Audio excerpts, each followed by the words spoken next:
What's up, Zeroverse? This is Xeromessiah with something a little special today.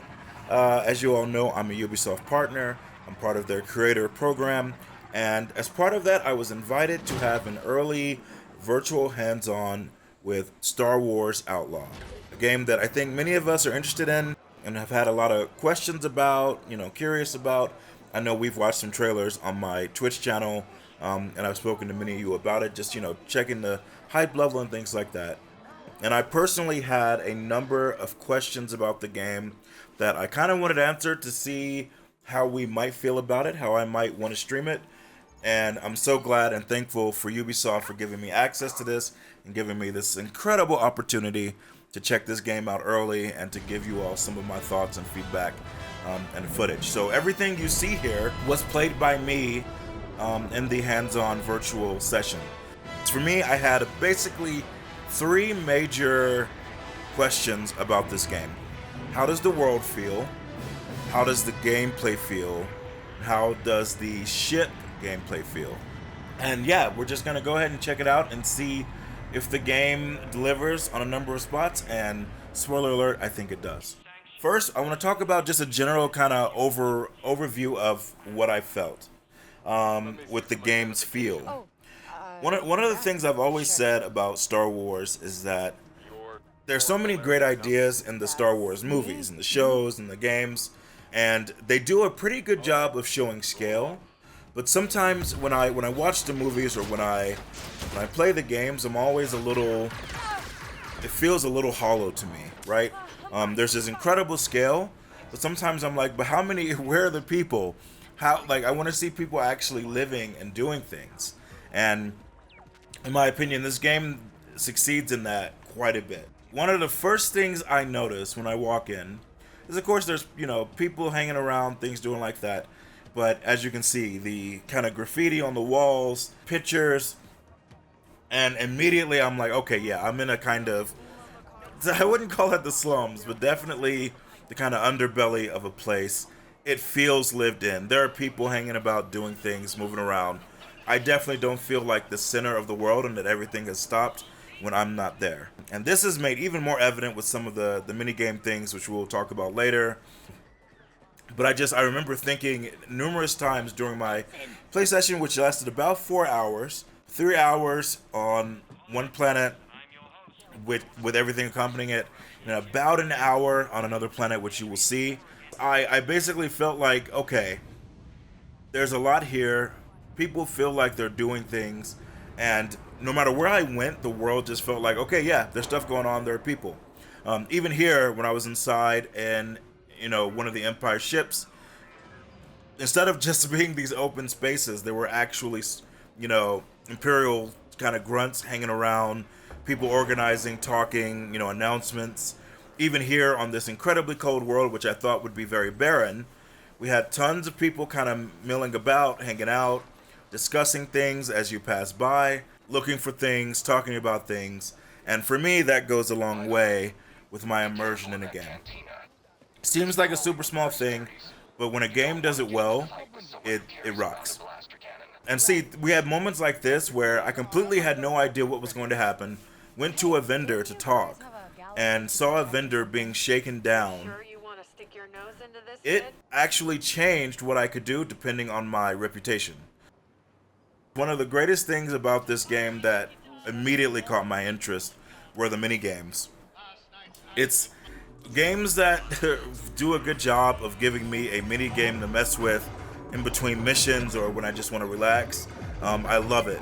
And it actually has a number of mini games that seem pretty fleshed out. But even for me, the main mini game, which was the card game, was incredibly fun. It seemed, at first I was very much trying to figure out what was going on, but once I got into the rhythm, there's a bit of luck with it, but also a bit of risk and a bit of strategy. It worked out super well. And it was really fun to actually play and get used to that. They've also included, mini games in just the actual exploration of the world, whether it's, slicing or hacking, trying to open doors, decrypt files. They seem to really have understood what makes a minigame interesting and kind of fun. with a chance of failing. It's not like you're guaranteed to win, but when you win, it's so great. For you.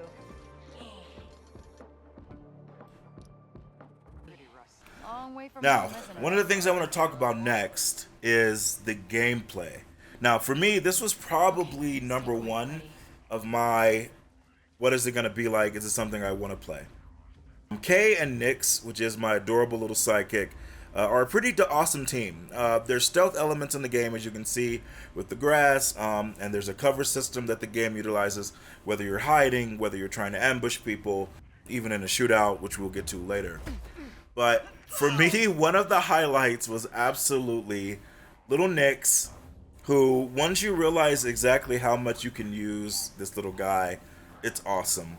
You can use him to steal, to attack, and as you see here, you can use him to distract, where he will bother agents or play dead, and it's number one. I kept watching him and getting distracted because he was so cute, but also it was just a really fun way to spice up stealth. You guys know me; I like to go in charging. Stealth is not my forte, but Nyx absolutely is the MVP and made things so much more fun to utilize, and the game utilizes him very well. The traversal in the game is also very good. At some points you can grapple. It felt very intuitive. Climbing made sense, felt good. I think it felt very Uncharted if you all have played in the Uncharted games, and that's a good thing because those games, traversal and movement, things like that are very good, especially, even the cover system. And so finding my way around, moving around felt intuitive. But sometimes you can't just stealth your way or distract your way with cute Nyx through something. So there's a speeder in the game. Very cool. While you're on the speeder, you can get attacked. You have to dodge. And when things get loud, they can get very loud in this game. There's a cover-based shooter system. The shooting felt in many ways like Uncharted, where you're using cover and then shooting, trying to aim towards where you want to hit. She has this ability that once she's under stress while hiding and attacking, she gets an adrenaline shot, which, if you know Cole Cassidy from Overwatch, his high noon reminded me very much of that, which was very cool.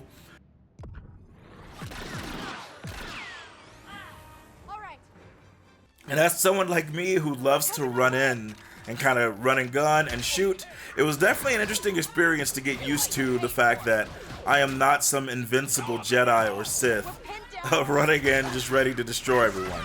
You actually have to be a little tactical, and as you can see in this instance right here, I was trying to melee someone who had armor on and a helmet, and they actually pretty much shrugged me off. Same with the droid who I tried to hit. Don't punch metal, it hurts.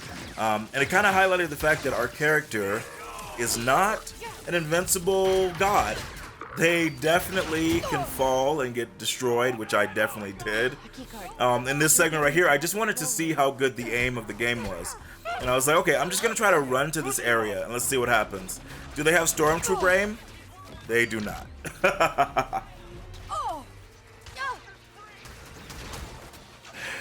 And that took me to also talking about the space combat. So, it seems like it could have been very much just kind of written off as, oh, you just get in your ship and you fly away and that's it. No, it felt very cool. I am absolutely a sucker for kind of on the rails shooting, especially with my space games. I was a huge fan of Freelancer back in the day. The combat didn't seem too crazy. It seemed pretty clear. Once you target the enemy, it kind of auto-focuses. You get other stuff later on. But definitely took some hits at times, and maneuvering around the space felt very cool. And I'm very curious how they're going to upgrade that later. Speaking of which, the locations looked absolutely stunning. Some of the vistas you will see in this game, whether it's on the planets, whether it's in space, looked incredible. And I found myself constantly kind of at awe at some of the visuals. I think the game looks great. I think the game looks even better than it did in the trailers that we've seen. And of course, this was an early preview build. The final game will be different. Things might change. But I actually believe that it's going to look even better. Most of my playthrough didn't actually have many issues or many glitches. Small things, nothing that majorly set me back. And all small things that can be fixed on release. Right. So in short, Zeroverse, I came away from this preview incredibly positive. It answered many of the questions that I had. I thought the combat looked great. I thought the worlds felt lived in and interesting, whether it was in the cities or just going around. The enemies and the faction system and the way you potentially unlock abilities by finding these experts who give you certain tasks to do, whether it's in combat or not. And with that, you can then upgrade and get these new abilities to help you around the world. And combat, I thought, was actually very cool. It kind of lended this idea that you are just trying to build your legend, right? You're just trying to actually find a way to survive in this kind of crazy world. And they do a great job of showing that the Empire has its hooks in everything. So I thought it was very fun. If you guys like this video, please like. Feel free to leave a comment, but I am definitely looking forward to this game coming out, and we will be checking it out in the Zeroverse on release. Thank you so much.